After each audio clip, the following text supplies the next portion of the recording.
Hello, ladies and gentlemen, and welcome to TC New Tech. This is our April edition. We've got 4 fantastic pitches lined up for you tonight, all over the state. So we have an amazing evening planned for you. First things first, we have a few extras tonight, so stay tuned. We've also got our audience online ready to participate with us. So first things first, a little bit of housekeeping. Have you checked in yet? If you haven't, please do so. You can do that by scanning this QR code. You can also visit app.tcnewtech.org. It'll ask for your phone number, very basic. Once you're checked in, you'll be able to vote. That's one of the most important reasons to check in, is that you can vote for your favorite contestant tonight. That goes for those of you online as well. And we will do all that towards the end, and we'll walk you through how to do it at the end there as well. But there's a couple extra benefits of using the app as well. It allows us to reach out to you and remind you that there are new TC New Tech events coming up in the coming months, so we won't miss any more. And then it will also, you can donate and become members, and there's a bunch of great things that happen on the app. Next thing is make sure that your cell phone is silenced, please, and thank you. We don't want to hear that in the middle of a presentation. It's really disruptive for the pitch presenters, and it's just very difficult. So I'd rather hear that. Still annoying, but it's there. But we don't want you to turn your phones off, because we do need your help to spread the word online through social media and with your friends and family and peers and colleagues. And that brings us to this one. So please, please, please tag us and our pitch contestants. Share, take pictures, video, check in, all the things that make social media work. If you can help us with this, it really helps us to reach out to the community and let them know what we're up to, because we do a lot of cool things. We would really like the community to be able to know what we're up to, and it's really good for these pitch presenters to get that exposure. So if you can help us with that, that would be really helpful. Okay, and so let's take a look at the schedule for the evening. First things first, we're going to have a quick message from the board of directors, why TC New Tech is important. Then we're going to hear from 20 Fathoms and the things that they've got going on over there, which great organization. Traverse Connect is going to give us an update. We're kind of front loading this tonight because we have some people that want to go home. That's okay. And then we've got pitch presentations with Q&A, and then we're going to have our quick tip more towards the end there, or the middle of the presentations. So a little bit different there. And then of course we're going to have the audience voting and PSAs and the awards and sponsors at the very end. Couple of things to note, and this is really important, guys. This is a little bit of a different way of doing things. First things, when it comes to the time for the Q&A for the pitch presenters, please come to the aisles and speak your question into the microphones in the aisles. And the reason we do that is that when we ask it open air like this, it doesn't translate into the virtual, live stream side of things. So we want everybody to participate. So if you can come to the aisles, we were running them around. We can't do that. So if you can come to the aisles, that'd be great. Then also same thing for the PSAs. When it comes time for the PSAs at the very end, go to the aisles. We'll have big arrows on the presentation, so you'll know exactly where to go. All right, so let's move right on here. I've got Bill Palladino is going to come up and talk to us a little bit about why TC New Tech is so important. Don't be fooled. The only reason I run up here is it fools my iPhone health app. Makes it think that I'm doing more than I am. So, hey, you know the deal. If you've been here before, you know why I'm here. I'm Bill Palladino. I'm on the board of TC New Tech. Board members, raise your hands so everybody knows who you are out here. We got a handful. Come on, there's more of you out here. I know that for sure. A couple of them downstairs. We work hard every month to make this happen and work with Chris as our partner to put on this presentation. And the reason we do that, the reason we're here is TC New Tech is here to help build the tech ecosystem. And if you don't know what that is, I think my friend Eric will tell you a little bit more about what the tech ecosystem is in this community. But we play a really important role. We're kind of the tip of the spear for the tech ecosystem, for people showing up and introducing their ideas and trying to find funding in this community.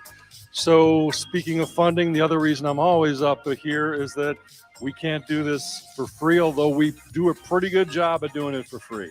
Our whole budget is under $36,000 a year. We put on 12 of these events every year and a lot of other information gathering and garnering that we do.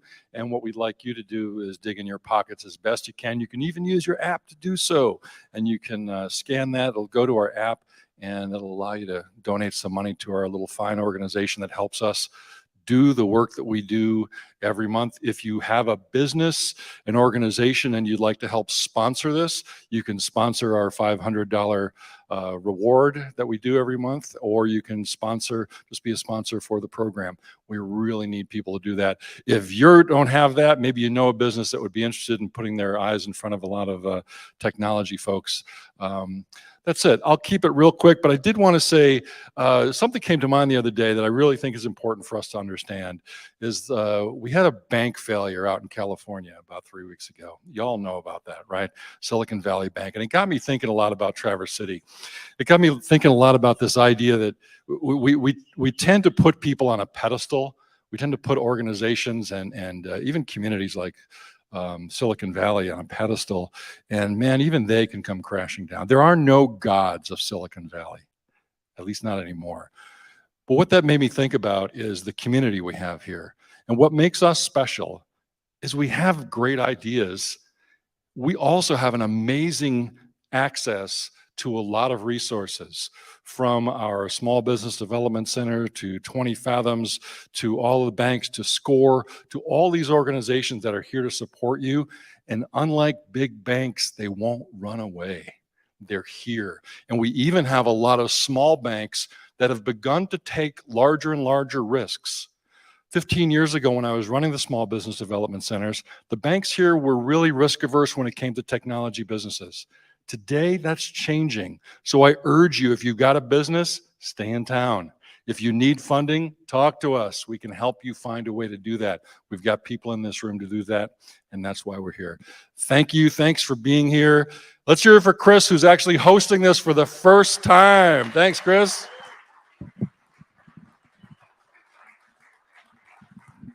Thank you, Bill. That was awesome. And yeah, I guess I probably should have mentioned I'll be emceeing the entire evening tonight. Lisa won't be able to join us. But moving right along here. So we're going to invite 20 Fathoms up to the stage. 20 Fathoms is one of our largest sponsors. They've been here helping us along the way. It's a very critical sponsorship for us because it helps us to streamline the message and the meaning of why we do what we do. And we're very grateful to have them here. So I'm going to hand the mic off to Gretchen Swanson to give an update. Thank you, Chris. Oh, fantastic. All right, well, great. Good evening, everyone who's here tonight and everyone who's watching at home. I imagine there's some people prepping dinner and they've got their laptop sitting there in the kitchen and they're going to watch some pitches tonight too. We are so excited about the pitches we have tonight. I have to tell you that we are on the edge of our seats. There's a lot of people here that care about solving big problems, and we're excited to see what you're bringing forth. Let me make sure I've got it there. I have something that I can't wait to tell you about. If you're not already on this, 20 Fathoms is bringing forth the Hub. So Traverse City Startup Tech Hub. This is a free platform. It is mobile friendly, but not an app. This is a chance for you to connect with other people who are doing the things that you're interested in. There's startups. We already have over 70 people, and we announced it just under a week ago. So we're really excited. Here's a chance for you to find funders. Here's a chance for you to find other companies, service providers, really just a way for you to connect. We did turn on a lot of the features that we thought that our community would like, but please give us feedback. We really want to hear from you. Is there more that you'd like to see from it?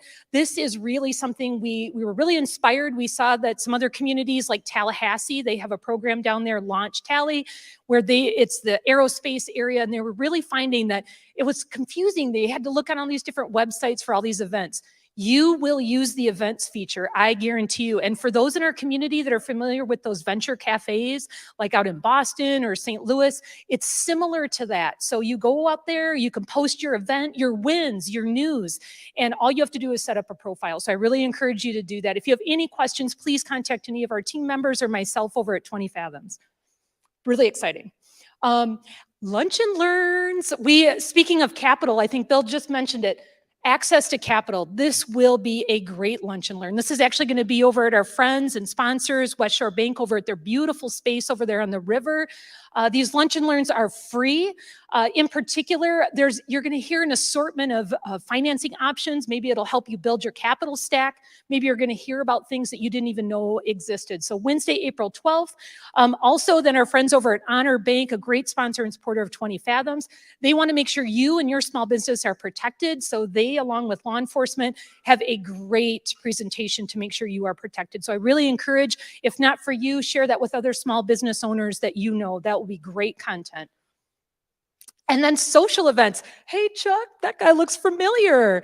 So our open houses, we are doing them once a month. They're towards the end of the month. They are open houses. This is where we want to show you our space. We want to introduce you to our members.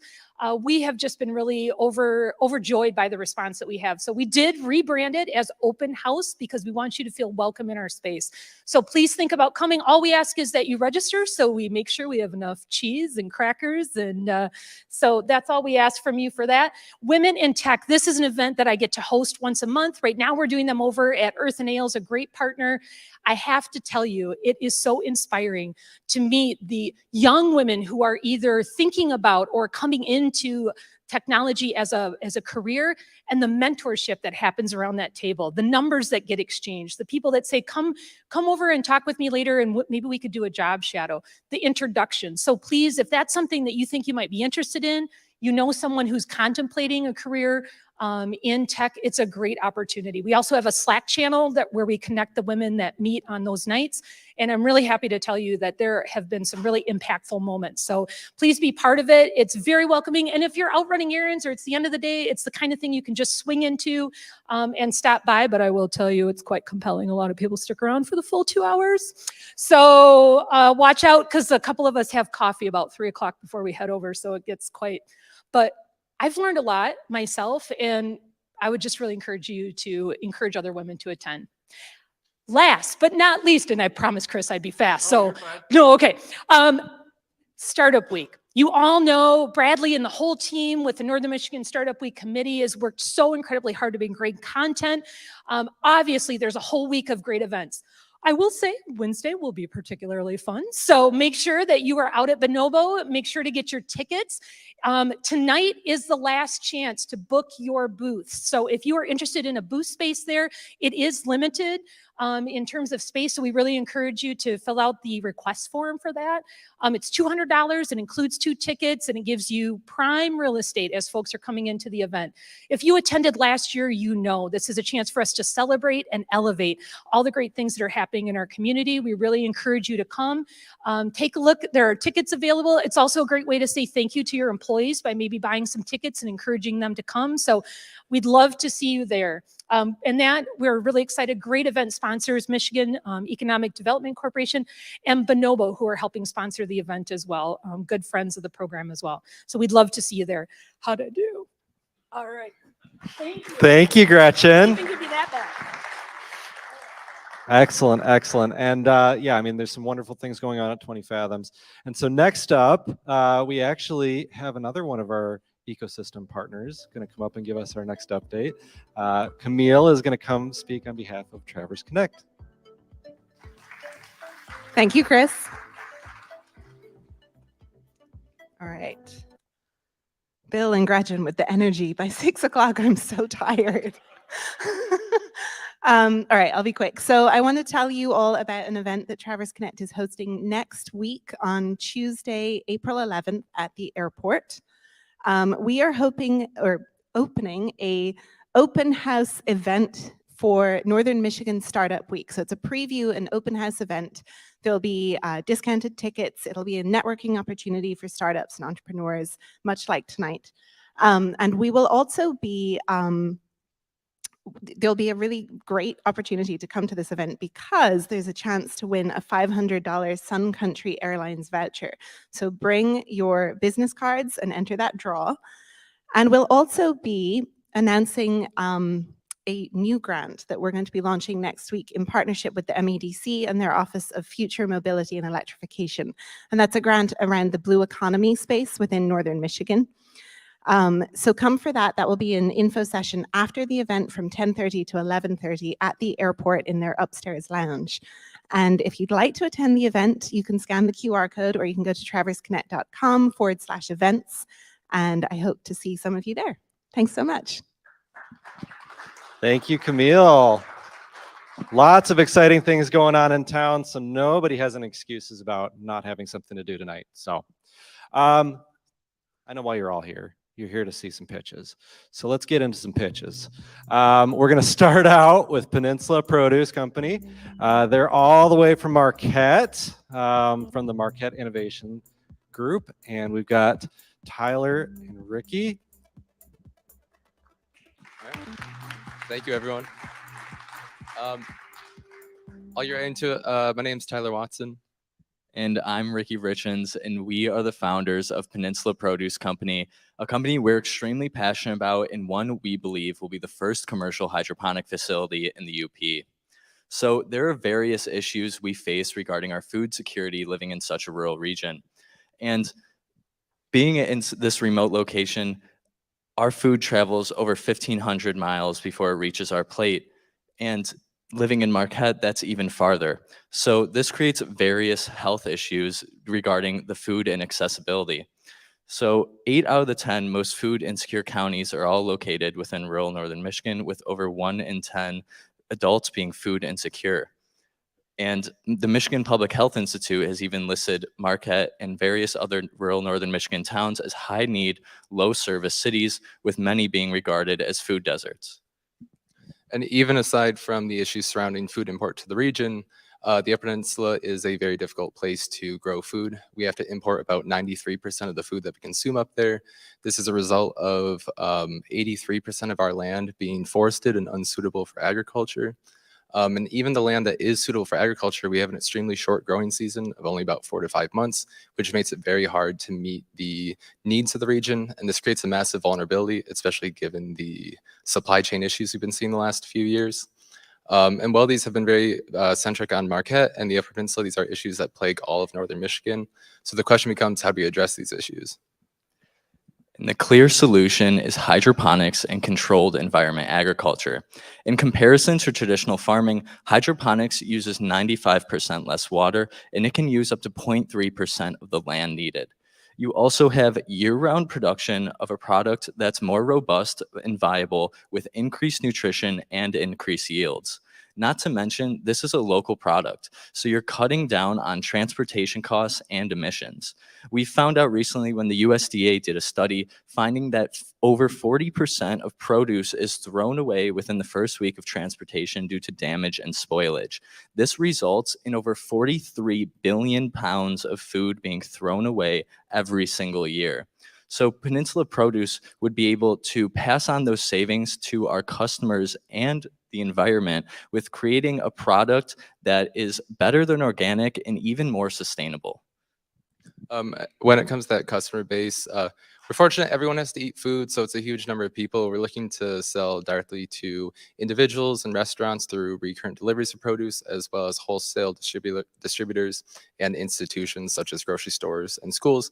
We're looking to be at the downtown Marquette Farmers Market for the first time next month, but that's just the beginning for us. So let's talk about what we'll be growing here at Peninsula Produce. We will be providing a variety of leafy greens, microgreens, and herbs, expanding to fruiting crops such as tomatoes, peppers, cucumbers, and even strawberries grow extremely well hydroponically. Imagine biting into a fresh strawberry in the middle of the winter grown in the UP. How sweet would that be? There's a huge market opportunity in the Upper Peninsula for hydroponic farming. As it currently stands, there is a $66 million unmet market for locally grown food in the Upper Peninsula. And while we have seen fairly good growth in the region in the last few years, it's been incredibly small compared to the potential that exists. I'm glad you mentioned that, because out of this $66 million potential within the past 5 years, we've only increased 1.5 million. And we are extremely well positioned to be the sole provider of food year round in this region. So we plan to make that unmet market the minority of all sales in the UP by creating a state-of-the-art commercial hydroponic facility capable of feeding the entire community. There's other hydroponics farms that have been extremely successful. such as freshwater greens, which in their first 2 years of operation got into 37 supermarkets in New Jersey and had to expand meat production. We're looking to start with a smaller facility of about 3,000 square feet. We're having some issues right now trying to find capital to start that, but the model is extremely scalable, allowing us to start small and grow to meet the growing needs of our customer. Ricky and I bring a very unique skill set to the table that not a lot of people in the industry have. A lot of people coming from traditional backgrounds are lacking the knowledge in analytical chemistry and plant biochemistry that we have. We originally met through a shared passion for plant-based medicine, which has turned into a love for food as medicine and for our local food system. Which brings us to our mission statement here at Peninsula Produce Company. We plan to address food security and implement healthy food for the entire community through food production, nutritional education, and local partnerships. So we would be the sole producer of food year-round in the region, and we just want to create healthy, local, nutritious produce for everyone who wants it. Thank you.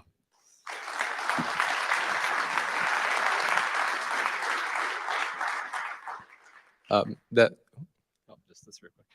And remember, guys, when you're asking your questions, come up to the aisles with the microphones, please. Well, whether you win tonight or not is really kind of moot because it's a fantastic idea. I came up from Chicago a couple of years ago and we were dealing with food deserts in the urban areas as well. Have you thought about in your expansion going from rural to also include urban food deserts in your model? I guess kind of like on that note, there are a lot of newer hydroponic startups that have far more capital than we have that are expanding in cities. It's a great place where you see a lot of rooftop greenhouses with these setups. The thing is, rural areas are really lacking when it comes to food production. A lot of the crops you produce hydroponically, such as lettuce, you can grow 50 times as much lettuce per square foot than you can with traditional farming. So there's a lot of crops you will never be able to replace, but there's a lot of them that make way more sense to produce hydroponically. And I think it's the rural areas that do still struggle to produce local food that could really benefit from that in the region.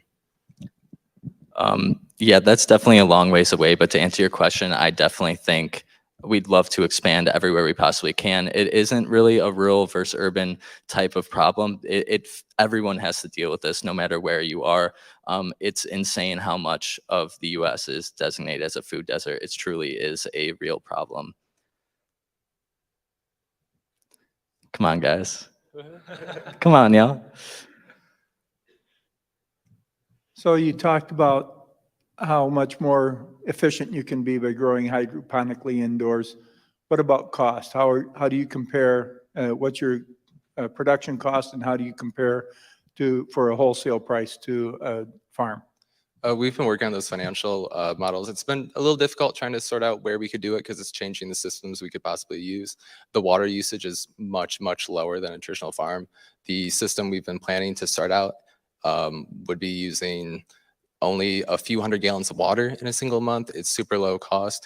You have an increased cost due to electricity, but the fact that you have cost savings from reduced transportation costs, in addition to having more yields per cycle and being able to grow for a full 12 months of the year, you do need to, you can sell competitively to like wholesale prices for commercially produced produce and still make a really good margin if you're selling locally in the community just due to the volume you can produce in the same system.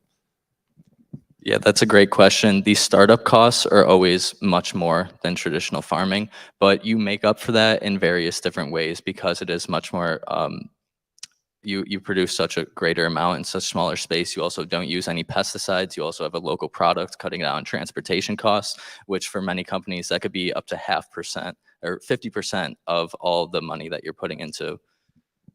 One extra thing on that note is the higher nutritional content of the produce and the fact that you have a longer shelf life and it is local, you may have a higher cost per pound, but you are buying a significantly better product than you could obtain through traditional agriculture or even versus like organic products that you could be buying. Oh, over here. Yeah, have you any conversations with architects and urban planners regarding any possible connection between your design for hydroponics and housing and economic opportunity for people who like to grow things close to their house? We haven't had any questions like that. At the moment, we're hitting an issue of, we've been talking with a lot of county officials trying to figure out zoning requirements regarding this. And Right. a lot of the county officials can't give us a straight answer on where we would even be able to be allowed to do this. Well- We're currently talking with the city planning commissioner on this, but with how new this farming is, they can't tell us where we're allowed to legally do this as a land use, which is one of the issues we're running into. NMU has one of the better urban planning schools in the state. And so I would, consider them as a resource. But I would also investigate the Congress for the New Urbanism from a design, architecture, design, zoning perspective. Thanks. Thank you. Well, if there's no one else, we're wrapping up the last few seconds, so I'll hand it back to Chris now. Thank you so much, guys. You did a great job. A round of applause for them. All right, we're going to move right along here. And I'd like to invite Avery, hold on, you'll know why in a Piantadosi up to the stage to pitch Lois. Did I say Lois? Is it Lois? Okay, perfect.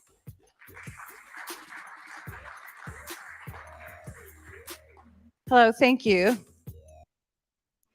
My name is Avery Piantadosi, and I am the founder of the Lois Safety Company. Before I became the founder of this company and got into the field of tech, I owned a real estate company as a real estate broker, and I was nearly assaulted on a showing several years ago.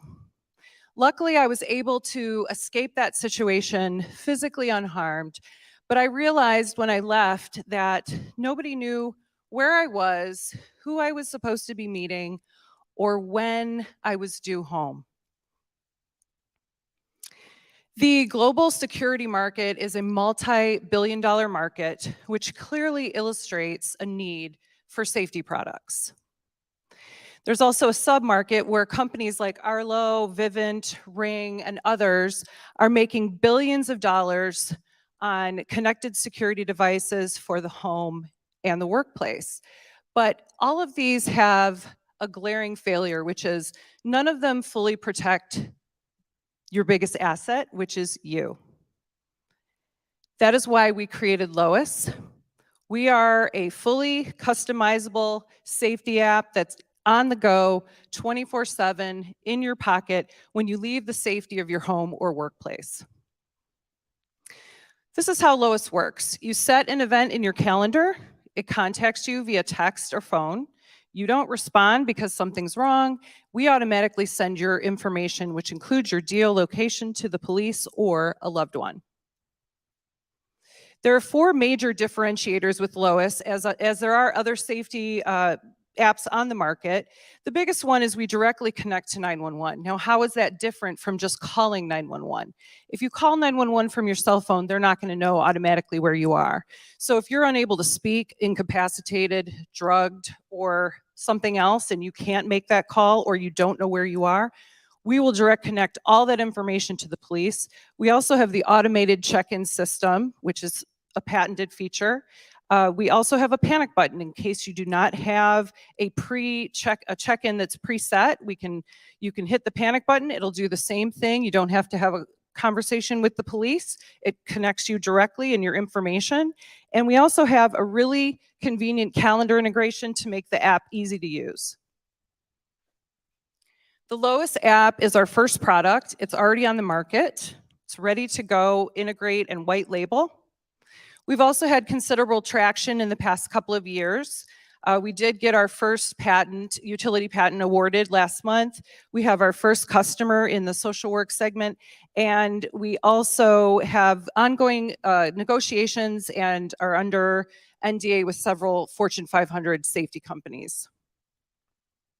So Lois is a SaaS B2B business model. The first vertical being social work, then we will move to the safety companies, and here are the other verticals that we hope to penetrate.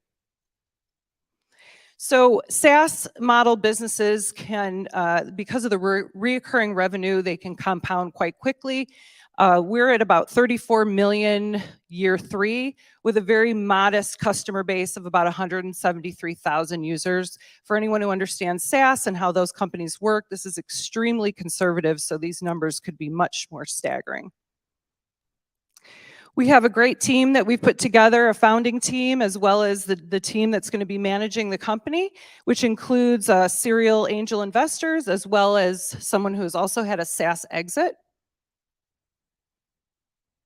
And we are currently in a seed, pre-seed, however you want to look at it, round for $1 million in funds. We do have our lead investors in place, and we are just looking to complete this round. This will be about 65% customer onboarding and customer acquisition, and the rest will go towards a team that can execute and further refinement of the tech. Thank you very much.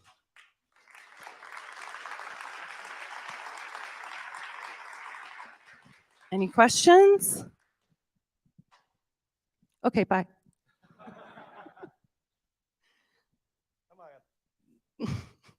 The difference between having your app on your phone and then the big red panic button at the bottom of your screen.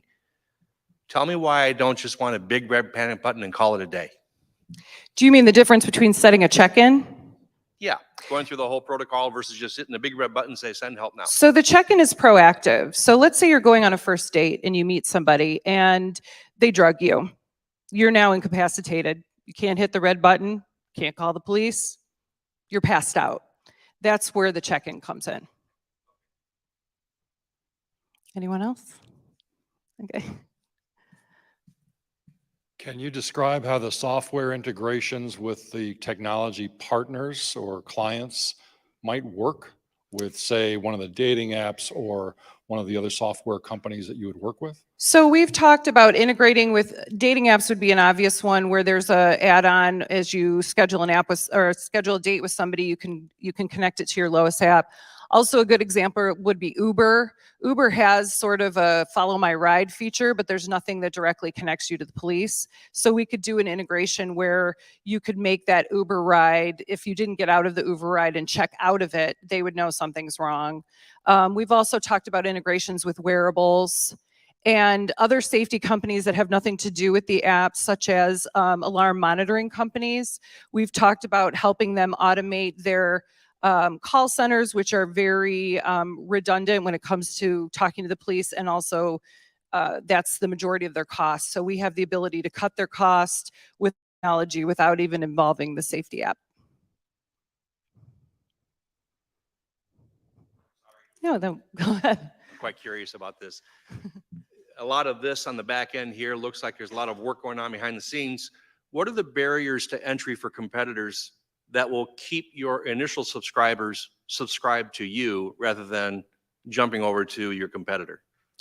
So we do have a patent, we have a second patent pending, and we do have an exclusive relationship with our telecom partner, which they have their own tech that's patented, and that is how we connect to the first responders in a way that nobody else does currently on the market. So we're able to protect our technology.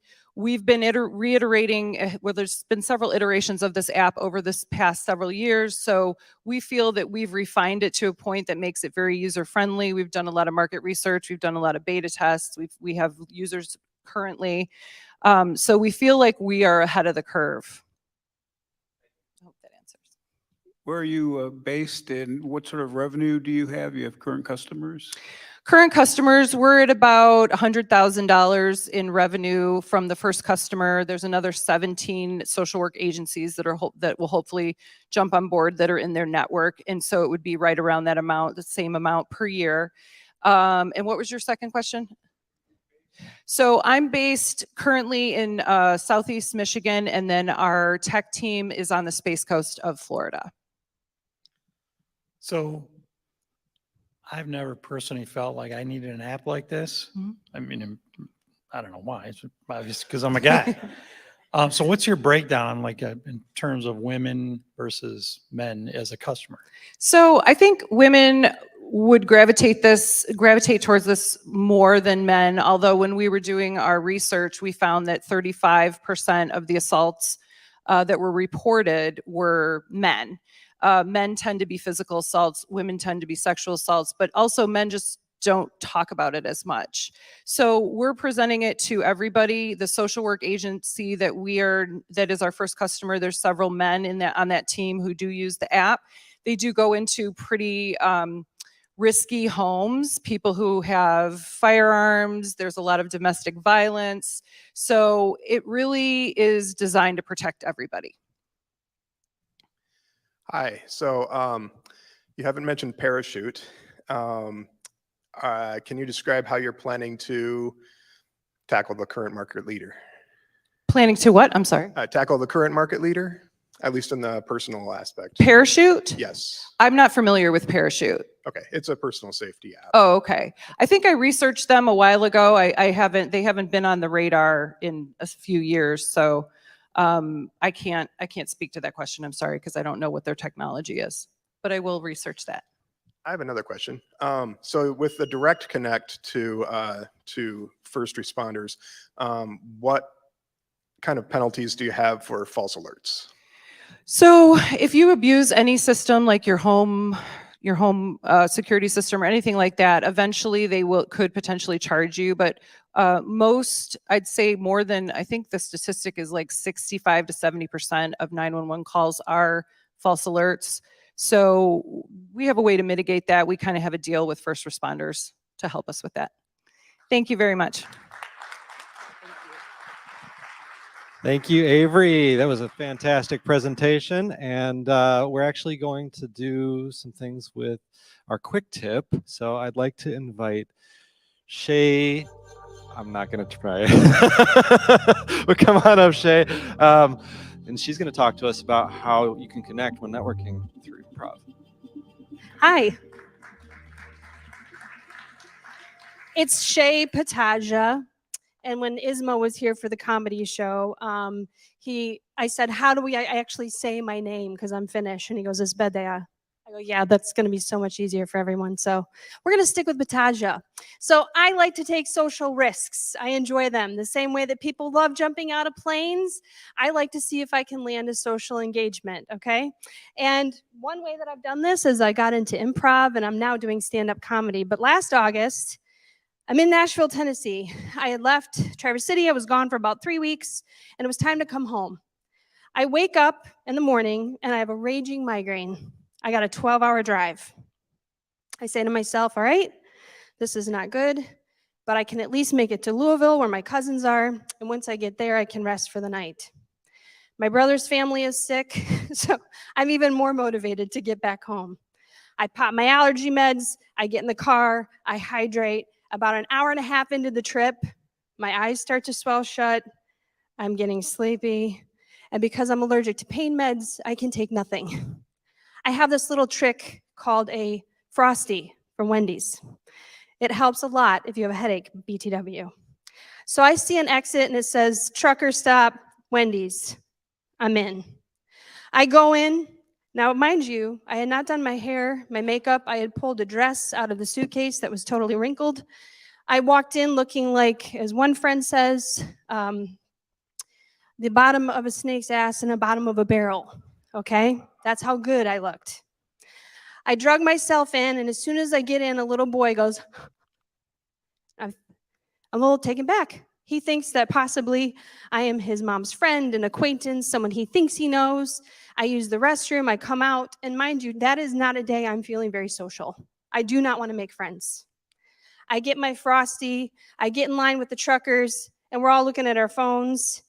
And out of the corner of my eye, there's that little boy, about that far away. And I see him, and I wave, and he waves back. And all the truckers are starting to notice he wants to be my friend. And then I panic, because I start to wonder, is he not safe?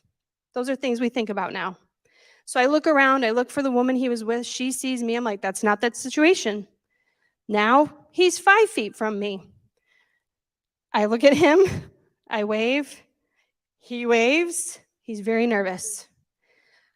All the truckers are watching, I don't know what to do, and he puts both hands in the air and he screams, "You are very pretty!" And then he runs away. I was not very pretty that day. The truckers were not tempted. And I didn't know what to do, so I grabbed my Frosty and my fry, and on my way out, I passed by his table, and I said to the little boy, I am having the worst day ever, and you just made my day. And his mom said to me, when you walked into this truck stop, he saw you and he said, Mom, that is the prettiest lady I've ever seen. And she said, well, you better tell her before she leaves. That's a good mom.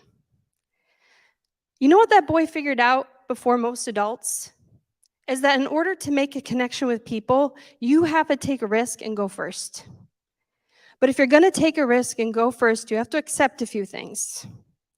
Number one, you have to accept that you're going to mess it up. I did that once tonight already. You're going to mess it up. The second thing that you have to accept is that you are going to be judged. You're judging me right now. I'm judging you. Judgment is what keeps us alive, but curiosity is what keeps us growing. You accept that you are going to mess it up and that you're going to be judged. And the third thing is that you have to do it anyway. The worst mistake you can make in improv, in business, on the stage, is to assume you are the most interesting person in the room. You're not. And if you go into a room thinking about all your degrees, all your skills, all your talent, your portfolio, no one cares. But if you go in and you are the most interested person in the room, and you take the risk and you go first, you can change someone's life just like that little boy changed my life that day. He didn't know that not only was I having a bad day, I was having the worst year of my life and had escaped to Nashville just to get out of Traverse City. And I was on the drive home to face it all, to face the music. So that's my challenge to you in networking. It's like improv. You have to jump, you have to go first, and you just have to play and see what will happen with the situation. Because it's much riskier to assume you were the most interesting person in the room. And it's also super boring. Thank you.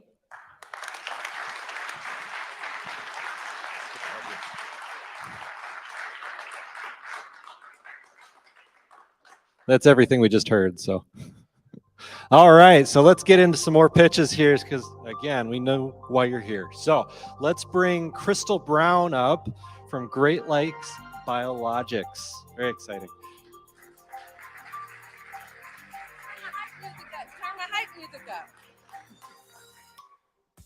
Hi, my name is Crystal Brown, and I am the co-founder and CEO of Great Lakes Biologics, where we specialize in the accelerated process development and production of biologics materials. So in short, I save lives.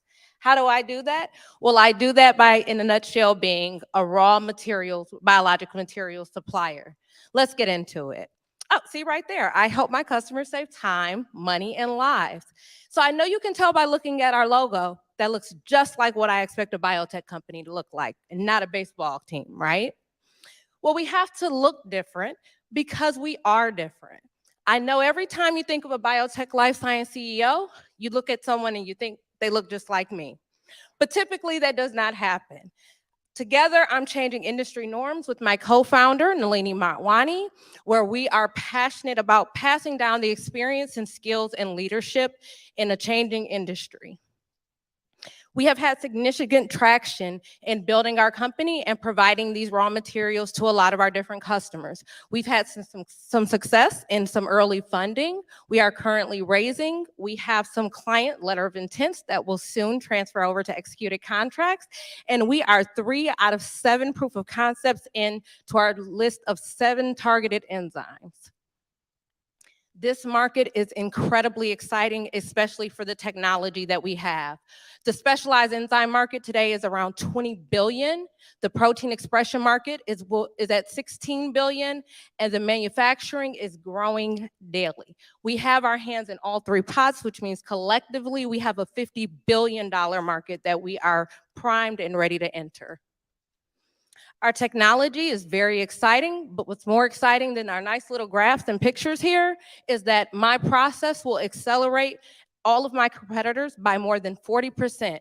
We have our patented dual cassette vector, which allows us to accelerate the protein expression process, and we have patented enzymes that we are currently working on daily. I can go into the advantages, but I'll just basically tell you this. Our vector is bar none. Our secreted yeast is top notch, and our enzymes right now are the highest in demand in the market. Our financials are very exciting. We know where we're going. We know where we want to be when we grow up. I'm going to get into that. Right now, I'm looking to raise $1 million. I'm actually 1.25 into my raise, looking to raise $1 million that's going to help us expand our catalog, our team, acquire equipment, as well as move into our new lab that is expanded. How am I going to pull this off? How am I pulling this off? With the wonderful, very experienced team I have.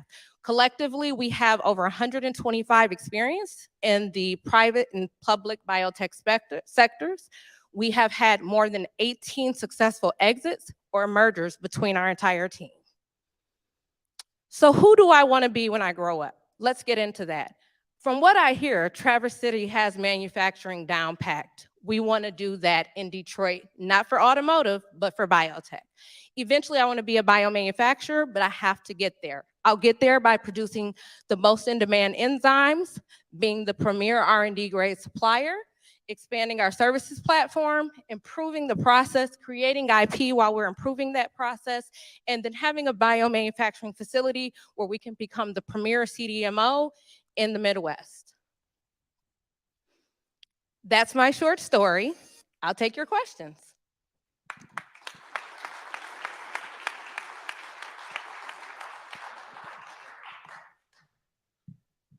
So why would I want a specialized enzyme or an expressive protein? I missed that part. I don't Why know do you what the- care? Oh, yeah, I mean, what are they used for? What That's prob- a what really problem- great question. Yeah, what problem are you solving? What problem am I solving? The pandemic problem. So one of the things that's come out of the pandemic is, what is mRNA? What's so exciting? How are we able to develop vaccines so quickly? The cutting edge technology that's out is messenger RNA. My biologic materials end up in those vaccines, not just the pandemic ones, but the ones being developed. For example, RSV is plaguing us right now. There's currently in development an RSV/flu shot that they're looking to develop. My materials will go into that. We also have several other uses that we can get into, from the food market to other applications.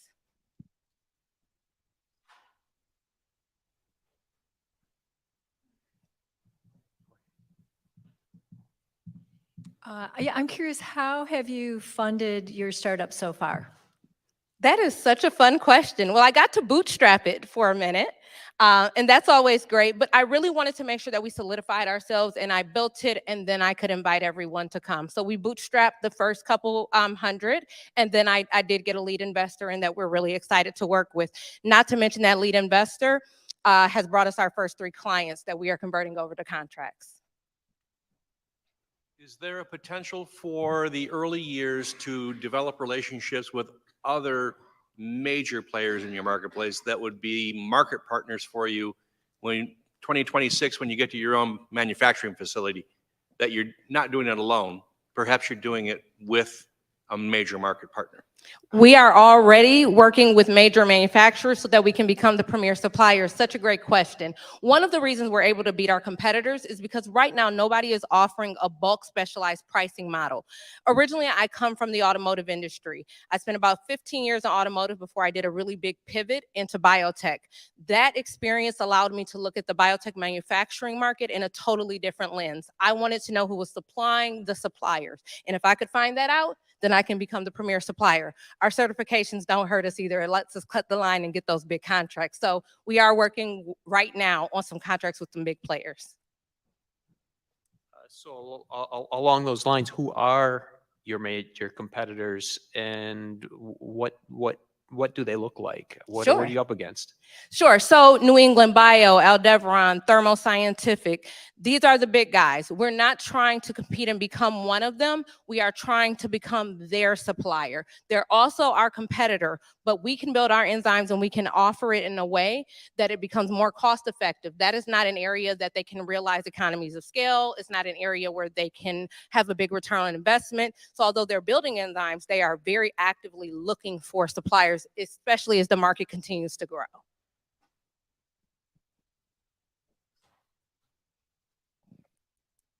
I mean, it's really quiet. You guys want me to play some hype music, or what do we got going on here? Thank you so much. It's been a pleasure. All right, keep it going. Okay, so next up, we're going to bring Elias up, and he's going to pitch Renter Easy. Come on up. Make some noise, guys. Come on.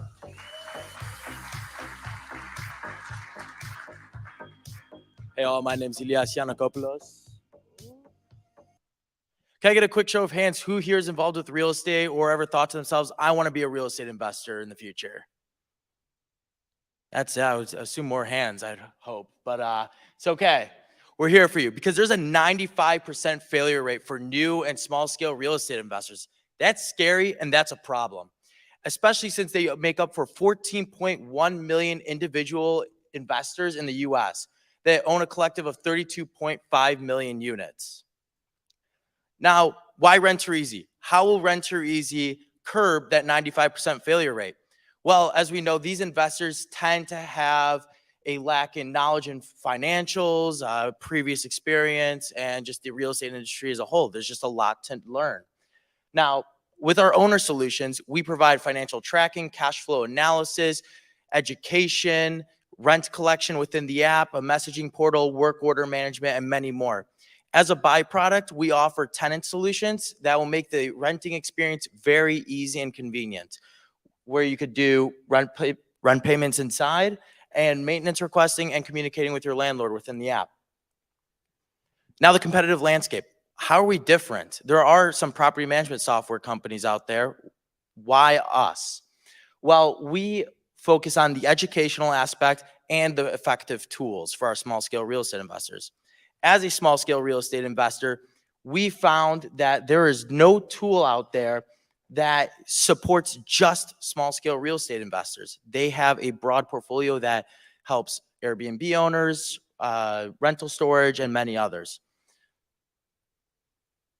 Now, our go-to-market strategy. We want to focus on our three-pronged approach, which includes our educational reach, marketing, and our strategic partnerships. With that, we want to make sure we're getting on podcasts and providing educational value where we can. Our marketing strategy with our social media output, where we post daily across all of our channels, and our strategic partnerships with university real estate clubs. So we're targeting on early on investors, and the 100-unit club and local real estate meetups as well. Our team. With our team, this is how we fuel Renter Easy's growth and vision. My name is Ilias Yanakopoulos. I'm the founder and the COO of Renter Easy. I have prior experience at JP Morgan, Naveen, and Deloitte, where I did wealth management, consulting, and real estate. And my sister, Georgiana Yanakopoulos, who's my co-founder and CEO, she has previous experience in compliance and real estate law at Catris Law Group and Yanaso Incorporated. So our revenue model. How are we going to make money off this? Well, we want to make sure we're not putting a dent in these small scale real estate investors' pockets. So we have a free tier, which we allow them to do rent collection off that, where we charge a 3% convenience fee on top of the rent and provide them educational content. Our middle tier, which is $9.99 a month, where they get access to their essential tools, such as the financial tracker and the work order management tracker. And then $19.99, which is our premium tier, where they get access to our 24/7 hour support and our future tools. Our revenue projections is we are expecting 1,200 users over the next 2 years by January 2025. This is very conservative, especially since our target market's 14.1 million. We're only trying to capture 0.01%. With that, with our subscription revenue, we're going to be making about $328,000 over the next 2 years. And then with our convenience fee model, we're estimating making around $650,000, which will come out to $985,000. Thank you very much, and I'll open it up to questions.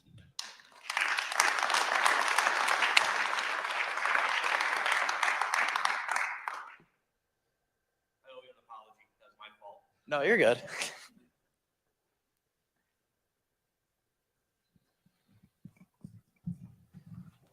What's your marketing strategy?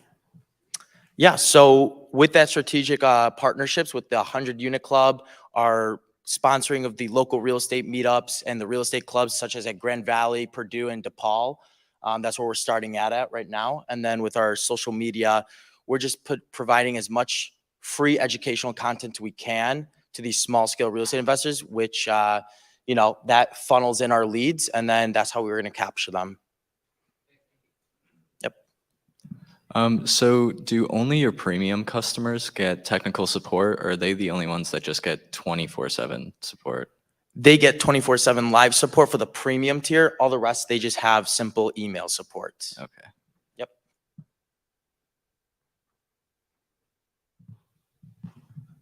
I assume that your rate basis is per unit, the $19.99 a month?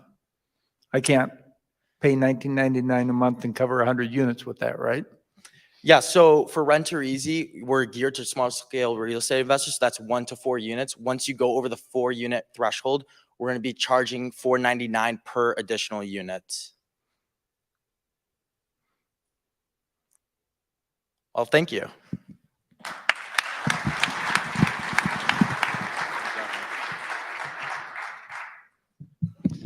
Okay, so I'm going to invite Russell Schindler up to the stage, and he has something special planned.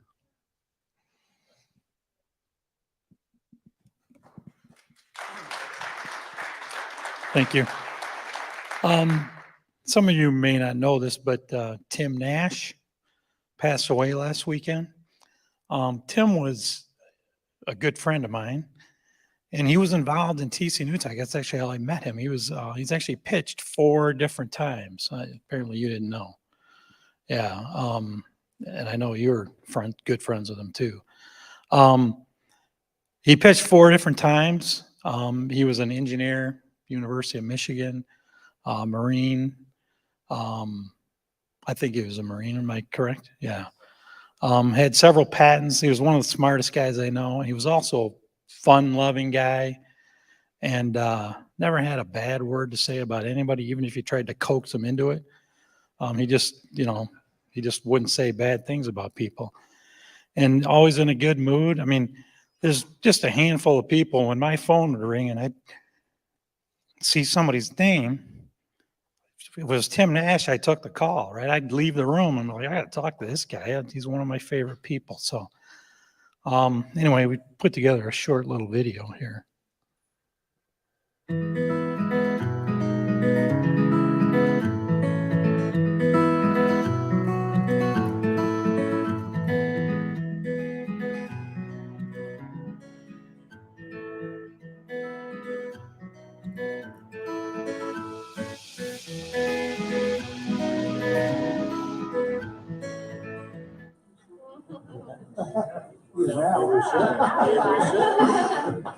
You're not yet.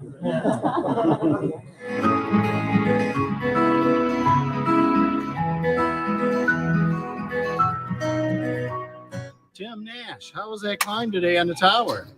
Well, Dave, historically speaking, being one of the first people back up there on top of the tower, it was just amazing. And what a great day for it. The colors, just amazing. Yeah, did you think your game plan worked today? Were you well prepared for this climb? I was. I felt that I was very well. I did some push-ups just beforehand, and it worked out very well.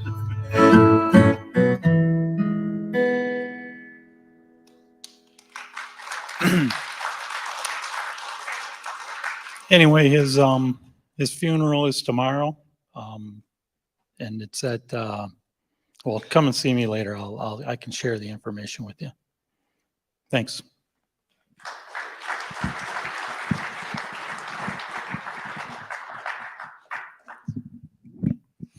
Okay. So you know what time it is. It's time to vote. It's time to pull out those phones that we didn't turn off. We only silenced. And we're going to vote for who won tonight. So the way we do that is there's a QR code. You can shoot it with your phone camera. It'll bring up the website, the app website. If you're checked in already, which hopefully you are, you'll be able to vote. And our pitch prize tonight is brought to you by RJG, one of our longtime supporters. Thank you very much, RG, for continuing to support us on that front. And now we're going to do some PSAs while everybody's voting. If you've got a 30-second PSA, you're welcome to come to the aisles and to make your 30-second commercial. So I'm going to give you guys an opportunity to come to the aisles after you're done voting. And there's those big green arrows I was talking about.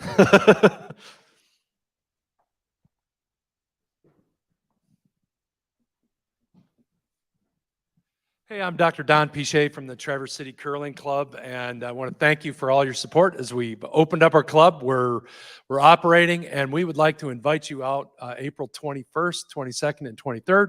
We're hosting our annual event, the Cherry Bomb Spiel, and we have 2 gold medal Olympians that'll be there. Come out and watch them.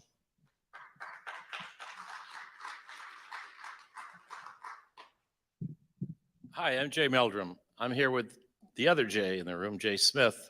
I'm from Michigan Tech, and I'm here to remind you that Michigan Tech has an MBA program. Applications are being accepted now for the fall semester. But more importantly, we have a 2+2 program, and you can save up to $30,000 having your son or daughter go to Northwestern Michigan College for their first 2 years before you go to Michigan Tech. And that's important. And I want to make sure everybody knows about that. You can go through Simon-Tech, you can go through the Engineering Academy, you can go through Central, you can go through Western, you can go through West High School, wherever you want to go. Spend a couple of years here before you go to Michigan Tech and save a lot of money. I still want you to go to Michigan Tech, though.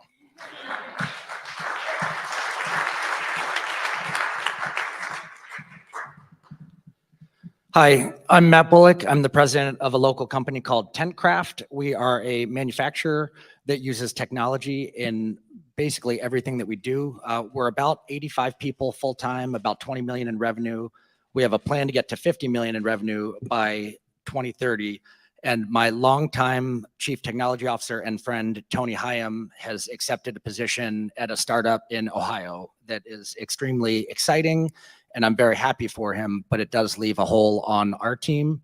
And so usually for a position like this, we'd run a nationwide search. Thanks to the work that Russ has done and this incredible ecosystem, I'm really confident that the person for this role is already in our community. And I think this is a great role. It's well compensated. There's a phantom equity profit share component.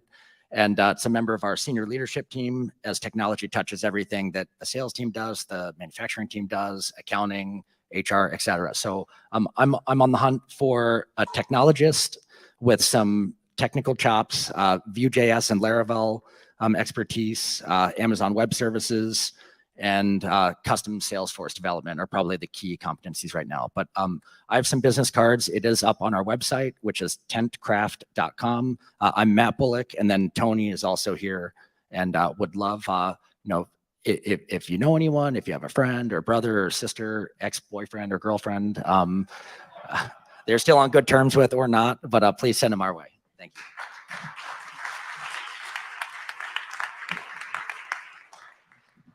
And just to put in a plug for TentCraft, great company, great people.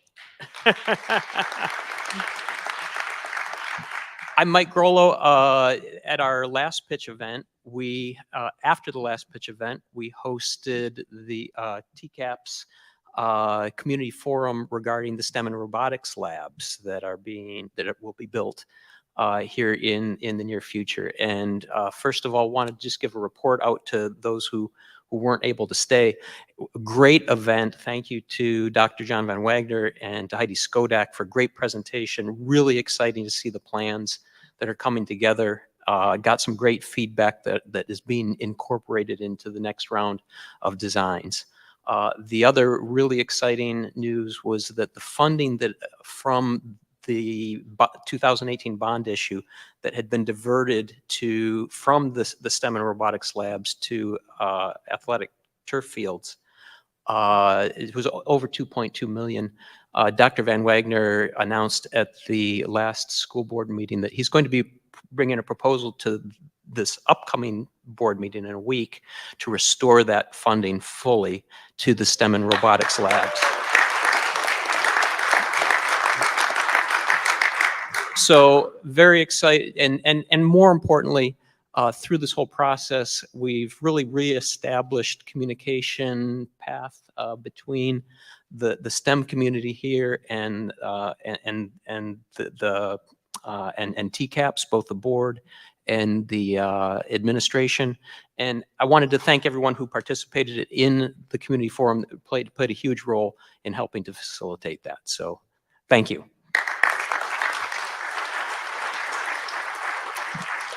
Hi, my name is Mark Nixon, and I am a card-carrying new urbanist.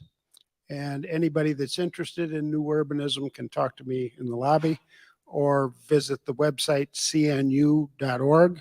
It's a movement of architects and urban planners trying to address the design failures of suburban sprawl. If you have any interest, chat with me in the lobby. Thank you. Hi, everyone. My name is James Hawley. I'm the owner and founder of the Socialite Temperance Bar in Traverse City. We are the premier bar alternative, providing craft zero-proof cocktails to the area, trying to ultimately cultivate a healthier and better drinking culture. So just very happy to be here. And thank you. We're currently open as a pop-up monthly. We are through the Rough Pony from 5 to 9 certain Saturdays of the month. Our next one will be Saturday, May 6th, same day as the Kentucky Derby, but it'll be very fun. So hope to see you guys there.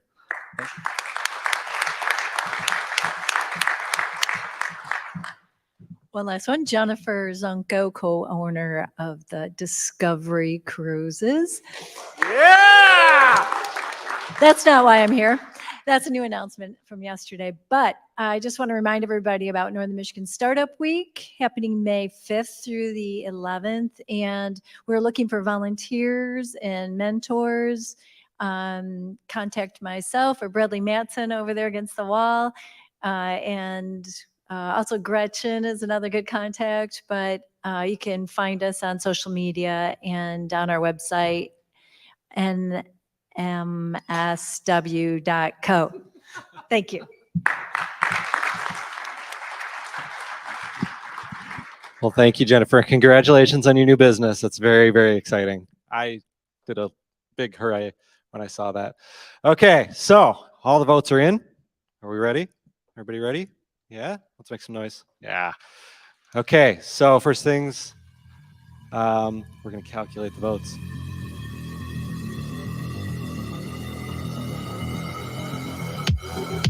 Oh, by the way, thank you, RJG, for sponsoring. You guys have been amazing to us over the years. We couldn't do it without you. And you keep coming back to us and helping us out. So, without further ado, we're going to announce the winner. I'd like to invite Peninsula Produce Company up to the stage to accept their check. Congratulations, guys. Hold it out, get the pictures.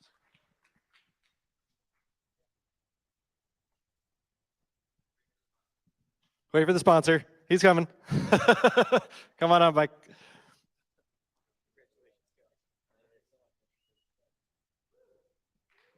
Woo!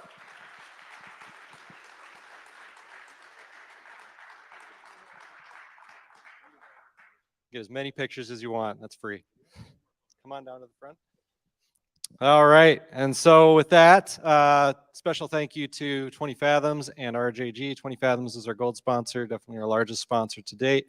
And then RJG, again, has been a longtime supporter and makes that pitch prize possible for us. So thank you so much, both of you, for doing that for us and helping out and being a community member. So now it's time to talk about our sponsors a little bit. And the sponsors are, Dual Boot is one of our newest sponsors. They produce services that help technology companies. And then we also have Creative Coast, who's part of Traverse Connect. They're an ecosystem partner that help us do this, the entrepreneur journey with all these people. State Farm, Susan is a longtime supporter also. Definitely scan that QR code, you can compare. And then Creos, Bill is around here somewhere. This positive reinforcement. He can tell you. He's like, okay. And then we have Profit Clean. Profit Clean is Sarah has been with us for a long, long time, and great thank you to that. And then Lisa, who's normally our host, works for Access Point. It's all professional services. So say hi to her if you see her. And then we've also, for this year, we are being sponsored by Michigan Economic Development Corporation, which plays a huge role in everything that happens throughout the state. And again, 20 Fathoms, our main sponsor. Thank you so much, guys. We also have several in-kind donation companies. Joshua, who's in the back here doing the live stream. We've got Sean Roach, which is Pro 360 Media. They do all the photography. And then 20 Fathoms donates space, and we have just really great sponsors. Score, amazing community sponsor. Thank you, guys. All right, and that is a wrap, ladies and gentlemen. I made it through my first full show on stage. Oh, that was rough. I understand now. But we are doing drinks after down at Brew. If you want to go down and check out their new renovation, it looks great. And actually, it's not quite a wrap. Travelers Connect donates all of the true job stuff. And it's a job board that if you're looking for work, it's a great place to start. So, yeah, so we'll let you know when the next one is. All right, guys, have a great evening. Thank you for coming.